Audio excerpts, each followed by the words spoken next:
In this episode of The Real Crimes of Kurri Kurri, I discuss an AVO case where the defendant requested a condition to be added to the AVO.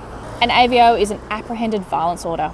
AVOs are associated with a lot of cases here at Kurri Kurri Local Court. By the way, this is a similar pattern across local courts in New South Wales. So I think it's one of the reasons we should take the time to discuss AVOs. This AVO case is new, but will be ongoing for a little while, as it looks like police will also charge the defendant. The defendant is male, who's probably say in his 50s. He is self-represented and isn't opposing the AVO being made. Why I choose to discuss this case is because of what the defendant seeks within the order.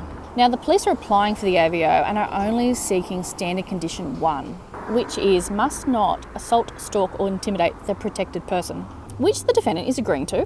However, the defendant requests that the standard condition 4 also be added to the order. Condition 4 is must not drink or do drugs near the protected person or go near them within 12 hours of drinking or doing drugs. The defendant explains he wants the condition to reassure his partner. Now, there's no details about who the protected person is, but after hearing the defendant speak, it's possible it's his partner. We also hear no details of the backstory. We don't know if this is a long history or a new event. The only insight is from the defendant, who is insistent that condition 4 be added. The police prosecutor doesn't object, so the magistrate makes the order, which includes both condition 1 and 4. You get a sense of accountability from this defendant. His request has now given the protected person an AVO with more conditions. More conditions he has to comply with. He breaches that drinking condition, and the protected person now has a court order that the police can act on. In my opinion, self-control and accountability are key to an AVO.